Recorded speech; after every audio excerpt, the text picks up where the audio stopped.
Jestli existuje kuchyně, která uměla z pár levných surovin vytěžit maximum, pak je to ta z dob ČSSR. Když doma nebylo moc peněz ani času, rozhodovalo se mezi tím, co je po ruce, co zasytí a co přežije i druhý den. Právě proto si lidé pamatovali omáčky, brambory, zelí, rohlík z předešlého dne a jídla, která zvládla nasytit celou rodinu bez velkých výdajů. V tomhle videu projdeme 7 večeří, které byly prosté, poctivé a často mnohem chytřejší, než se na první pohled zdá. Některé vznikly z nouze, jiné z domácí tradice, ale všechny měly jednu věc společnou. Uměly držet rodiny nad vodou. Okurková omáčka je přesně ten typ jídla, které na první pohled nevypadá jako hvězda večera, ale jakmile ji jednou ochutnáte s hovězím a knedlíkem, začne dávat dokonalý smysl. V českých domácnostech měla 2 obrovské výhody. Byla levná a dokázala proměnit obyčejný kus masa v jídlo, které působilo slavnostněji, než ve skutečnosti bylo. Základ je jednoduchý. Jížka, vývar, smetana nebo mléko, trocha cukru, ocet a nakládané okurky. Právě ta sladkokyselá rovnováha je důvod, proč se tahle omáčka držela na stolech tolik let.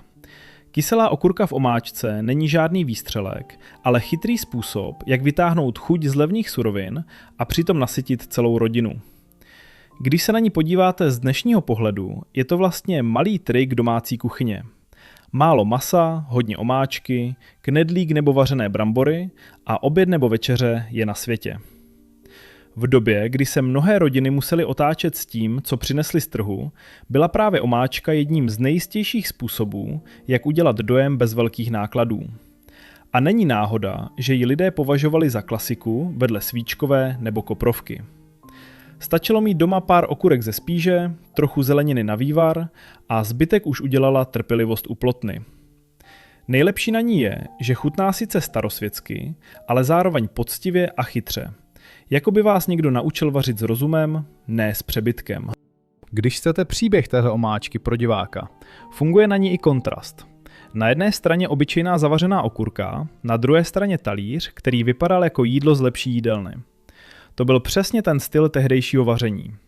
Nic se nevyhazovalo, všechno se zhodnotilo a jídlo muselo fungovat pro děti, rodiče i prarodiče. Okurková omáčka je proto víc než recept. Je to připomínka doby, kdy se domácnost neřídila podle luxusu, ale podle vynalézavosti. A právě v tom je její síla. Nehraje si na moderní fine dining, ale pořád umí zahřát i po letech. Jestli někdy chcete ukázat, jak vypadala skutečná česká skromnost na talíři, tohle je jedna z nejlepších odpovědí. Zajímavé je i to, že tahle omáčka nepůsobí těžce, jako některé jiné smetanové klasiky, pokud se s ní pracuje rozumně. Stačí správná kyselost, lehce sladký tón a dobrý vývar. Pak se z ní stane omáčka, která umí spojit jednoduchost se vzpomínkou na domácí stůl. V tomhle je česká kuchyně silná dodnes. Umí z obyčejné sklenice okurek vytvořit jídlo, které má charakter a skutečný důvod být na stole. Když si takovou omáčku dáte vedle dnešních rychlých jídel, vyjde najevo jedna zásadní věc. Staré domácí recepty nebyly pomalé proto, že by lidé neměli co dělat, ale proto, že vaření mělo dát rodině něco skutečného. Napište do komentářů jediné slovo. Okurka. Katův šlech má úplně jinou energii. Není to omáčka pro pomalou neděli, ale rychlá večeře z hospodské kuchyně, která uměla být levná, ostrá a nebezpečně návyková. Typicky v ní najdete nudličky masa, cibuli, česnek, kečup nebo protlak, sterilovanou okurku a pálivou papriku. V některých verzích se přidává i uzenina nebo kousek zelené papriky, podle toho, co bylo zrovna doma. To je na něm krásně vidět. Není to jídlo podle striktní školní šablony, ale spíš improvizace, která se časem ustálila do podoby, kterou znají hostince po celé republice. Jeho kouzlo bylo vždycky v tom, že i z menšího množství masa dokázal udělat plný talíř. V době, kdy se maso nekupovalo z rozmaru, ale plánovalo se dopředu, mělo to obrovský význam. Katův šlech byl přesně ten recept, který se hodil po šichtě, po práci i po náročném dni, protože byl hotový rychle a zasytil bez zbytečných okolků. Když se řekne ČSSR, mnoho lidí si vybaví jídelny, závodní stravování, nádražní bufety a hospody, kde šlo hlavně o to, aby se člověk najedl za rozumné peníze. Katův šlech do takového prostředí zapadl dokonale. Byl výrazný, trochu divoký, lehce kořeněný a vždycky působil dojmem, že je víc než jen nouzové řešení. Ve skutečnosti to ale byla chytrá domácí práce s tím, co bylo dostupné. Maso se nakrájelo na tenké proužky, orestovalo se, přidala se cibule a všechno se spojilo do jedné husté voňavé směsi. Podává se nejčastěji z hranolky, chlebem nebo rýží, protože právě jednoduchá příloha dovolí, aby vynikl ten ostrý, lehce nasládlý základ. Tohle jídlo má navíc jednu důležitou vlastnost. I když je levné, nepůsobí chudě. Naopak, má jiskru, barvu a energii. A přesně to lidé v tehdejších domácnostech potřebovali. Ne luxus, ale pocit, že z obyčejného večera vznikne něco, na co se bude vzpomínat. Navíc se tohle jídlo krásně přizpůsobuje rodinám. Kdo chtěl ostřejší verzi, přidal víc pálivé papriky, kdo měl děti, zjemnil ji a podal s pečivem. Proto se drželo tak dlouho. Dalo se vařit po svém a přesto pořád chutnalo jako známá česká klasika. Je to jídlo, které připomíná, že dobrý recept nemusí mít šlechtický původ. Stačí, když je po ruce rozum, pánev a chuť udělat večeři, která opravdu zasytí. V hospodách a jídelnách měl navíc výhodu v tom, že se dal připravit ve větší množství a pořád chutnal stejně výrazně. To je pro levná jídla klíčové. Když recept funguje v jedné pánvi i ve velkém hrnci, stává se z něj spolehlivý pomocník. Katův šlech tak nebyl jen rychlá improvizace, ale i praktická odpověď na to, jak nasytit více lidí bez velkého rozpočtu. A možná právě proto si Katův šlech drží místo v paměti dodnes. Připomíná dobu, kdy se v kuchyni nehrála žádná velká show, ale řešilo se, aby na stole bylo něco horkého, sytého a poctivého. Kapustové karbanátky patří k těm receptům, které si lidé pamatují hlavně podle vůně. Jakmile se kapusta, cibule a česnek začnou spojovat na pánvi, kuchyní se rozlije úplně jiný druh domácí pohody.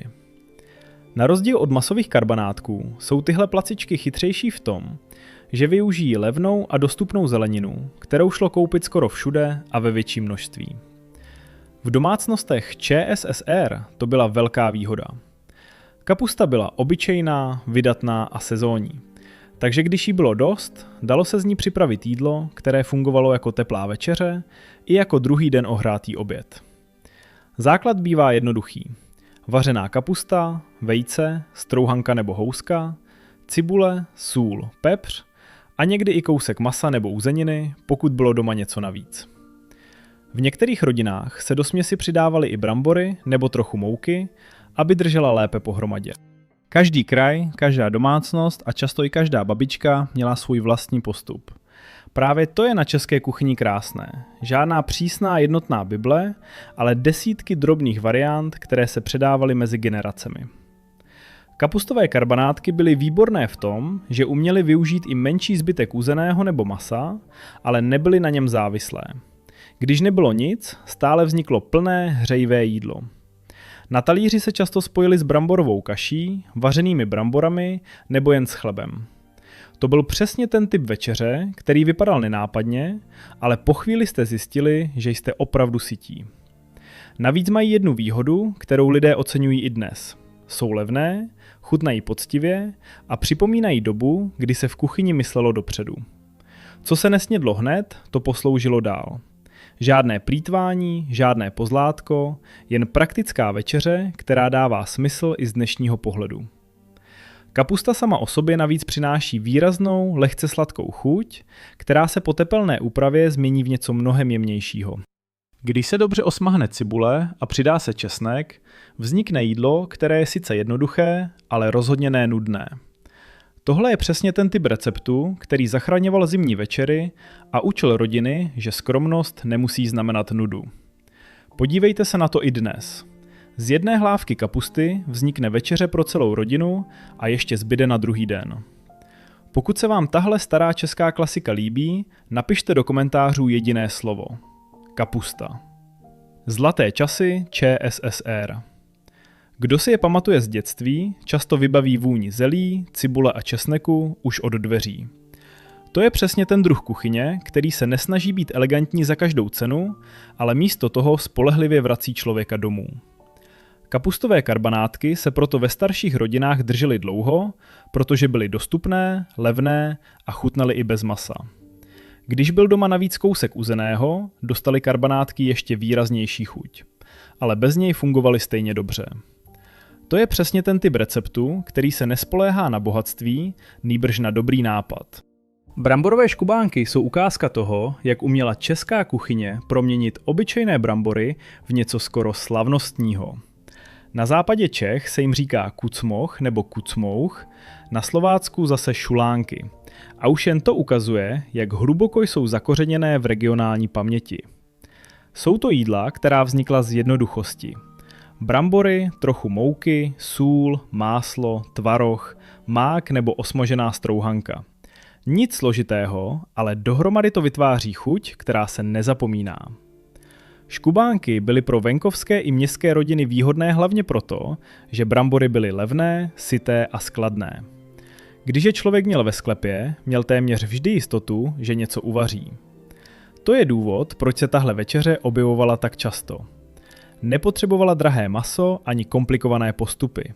Stačil hrnec, vařečka a trochu trpělivosti při škubání těsta. Právě ten okamžik je na nich zajímavý.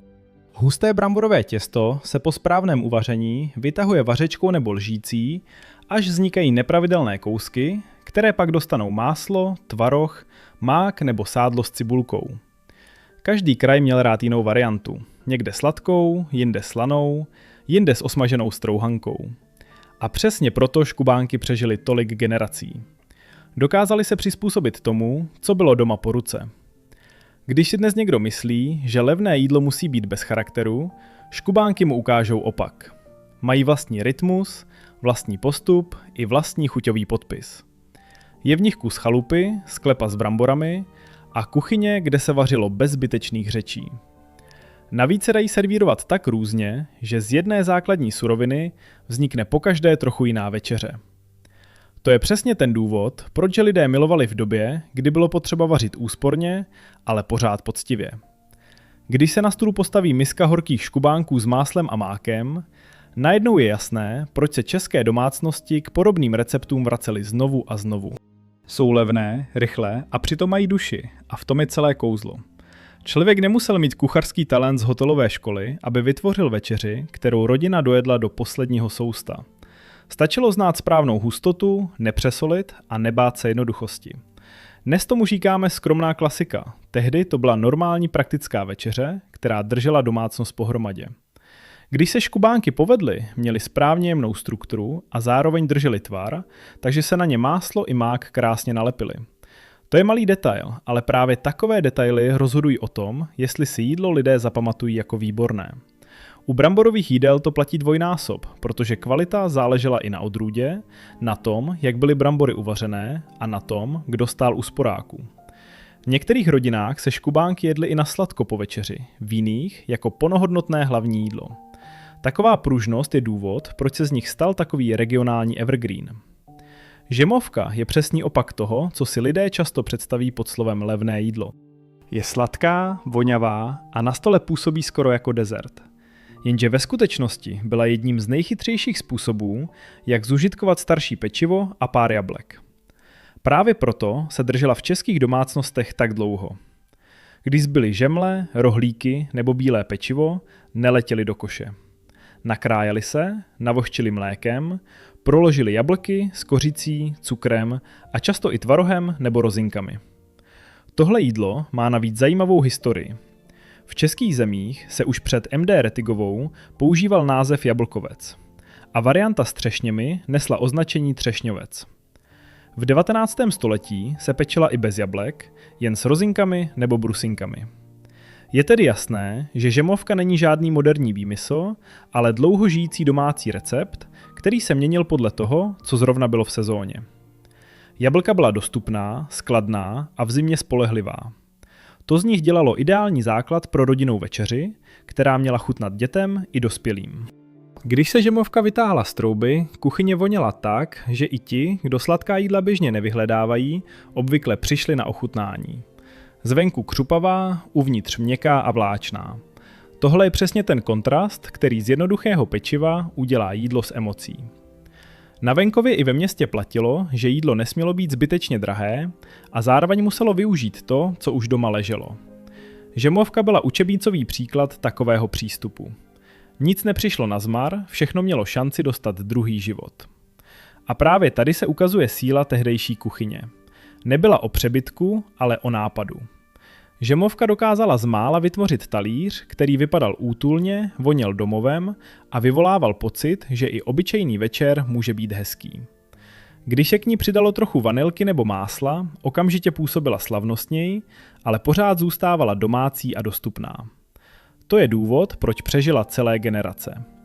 Je v ní kus staré hospodyňky, která věděla, že největší síla není v drahých surovinách, ale v tom, jak chytře se spojí ty obyčejné. Ať už byla z jablky, tvarohem nebo jen s cukrem a s kořicí, vždycky v sobě nesla stejnou myšlenku. Využít pečivo, které už není čerstvé, ale pořád má hodnotu. To je důležitý detail, protože právě takhle tehdejší kuchyně fungovala. Neřešilo se, jestli je něco dokonalé na pohled. Důležité bylo, aby to bylo dobré, levné a praktické. A právě v tom je jejich síla i dnes. Když zůstane pár housek nebo rohlíků, pořád z nich může vzniknout něco, co má vůni dětství a úplně obyčejné domácí pohody. Vaječná tlačenka zní trochu formálně, ale ve skutečnosti je to velmi praktická a přitom chutná studená večeře, která se hodila hlavně tam, kde bylo potřeba využít vejce, zeleninu a zbytky z lednice nebo z pyžírny. V různých domácnostech vypadala trochu jinak, ale princip byl stejný. Vejce se uvařila natvrdo, přidala se zelenina, někdy šunka nebo uzenina, vše se zalilo ochuceným aspikem a nechalo stuhnout. Výsledek připomíná malou slavnostní formu z obyčejných surovin. Na první pohled působí jednoduše, ale na stole umí překvapit. Tohle jídlo mělo v časech ČSSR jednu velkou přednost. Dalo se připravit dopředu, vydrželo v chladu a na studený talíř přineslo něco jiného než klasické horké omáčky a brambory. Když bylo léto nebo v domácnosti nebylo moc času na vaření, byla tlačenka z vajec velmi chytrá volba. Vejce byla dostupná, zelenina levná a zbytek vyřešila želatina nebo aspik. Na dnešní pohled je to možná retro specialita, ale tehdy šlo hlavně o úsporu času a zdrojů. Nic se nevařilo zbytečně složitě a přitom vznikl talíř, který vypadal upraveně. V tom je její síla. Dokáže spojit skromnost s určitým slavnostním dojmem, což je pro českou kuchyni typické. I z úplně obyčejných věcí se uměla vytvořit večeře, která nepůsobila chudě. Když se podává s čerstvým chlebem, okurkou nebo cibulkou, najednou dává smysl i pro dnešního diváka. Je to jídlo, které možná nestojí v první řadě slávy, ale přesně takové pokrmy držely domácnosti pohromadě v běžném týdnu. A právě proto si zaslouží místo v tomhle přehledu. Ukazuje, že i studené jídlo může být poctivé, chytré a připravené s rozmyslem. Aspik navíc dodal pokrmu ten zvláštní retro vzhled, který si dnes spojujeme s rodinnými oslavami a domácími chlebíčky. V době, kdy se jídelníček skládal hodně podle toho, co bylo dostupné, byla taková skleněná nebo formovaná dobrota logickým krokem. Je to jídlo, které se nedělá pro efekt, ale pro užitek. A právě proto do tohoto výběru patří. Na vzhledu je krásné, že po rozkrojení ukáže jednotlivé vrstvy a barevné kousky uvnitř, takže působí upraveně i bez složité dekorace. V jednoduchosti je tady skutečně celé kouzlo. Zůstává po nich pocit, že i obyčejná večeře může nést příběh celé epochy, pokud ji lidé vařili s péčí a bez zbytečné okázalosti. A právě takové recepty se vyprávějí nejlépe ve videích, protože v nich je slyšet práce, paměť i kus rodinného života. Přesně takhle chutnala domácí jistota. Francouzské brambory jsou další důkaz, že názvy jídel někdy klamou víc než cokoliv jiného. S Francií nemají ve skutečnosti prakticky nic společného, ale českým domácnostem se tahle zapečená směs brambor, vajec, cibule, smetany nebo mléka a často i uzeniny stala naprosto vlastní. Je to typická večeře z jednoho pekáče. Brambory se uvaří, nakrájí, promíchají s dalšími surovinami a zapečou tak, aby vznikl jednoduchý, voňavý a sytý celek. Právě tenhle styl byl pro rodiny v ČSSR obrovsky praktický. Nevyžadoval drahé suroviny, Nesl se na vlně domácí dostupnosti a dal se připravit i tehdy, když člověk nechtěl stát u plotny celý večer. Francouzské brambory navíc fungovaly jako ideální způsob, jak spotřebovat zbytky. Trochu brambor, pár vajec, kousek uzeného nebo špeku, trocha cibule a sýra, pokud byl doma, a večere byla zachráněná. Na výsledku je krásné, že vypadá obyčejně, ale chutná velmi dobře právě díky vrstvení a pečení. Vnější povrch lehce zpevní, vnitřek zůstane měkký a všechno se propojí do jedné domácí chuti. Tohle je jídlo, které nepředvádí nic navíc. Nehoní se za luxusem ani za módou, jen dělá přesně to, co od něj rodina potřebovala. Zasytí, zahřeje a nezrujnuje rozpočet. Proto se ve spoustě rodin drželo i po desetiletí. Bylo dostupné, známé a 100% spolehlivé. Když nebyl čas přemýšlet, prostě se vzal plech, brambory, vejce a udělala se večeře, na kterou nikdo nenadával. A právě tím se celý tenhle výběr uzavírá. 7 levných večeří, 7 různých způsobů, jak z minima vytěžit maximum a 7 důkazů, že česká kuchyně byla vždycky hlavně o chytrosti, ne o přepichu. Pokud chcete podobně naladěné video i příště, přihlaste se k odběru kanálu Zlaté časy ČSSR, dejte palec nahoru a do komentářů napište, jakou téma máme rozebrat v dalším díle. Kdybychom tyhle večeře shrnuli jednou větou, vyšlo by z toho něco velmi prostého. V ČSSR se doma nevařilo proto, aby jídlo vypadalo draze, ale aby fungovalo. Okurková omáčka vytáhla chuť z obyčejného masa, Katův šlech udělal z mála výraznou pánev, kapustové karbanátky ukázaly sílu zeleniny, škubánky přinesly bramborovou jistotu, žemovka zachránila staré pečivo, vaječná tlačenka nabídla studenou praktičnost a francouzské brambory spojily všechno do jednoho pekáče.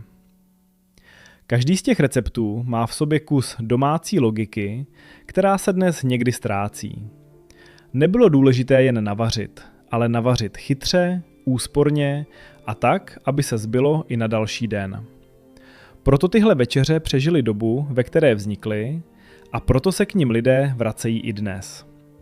Připomínají, že dobré jídlo nemusí stát víc než rozumnost, trpělivost a schopnost využít úplně obyčejné suroviny naplno.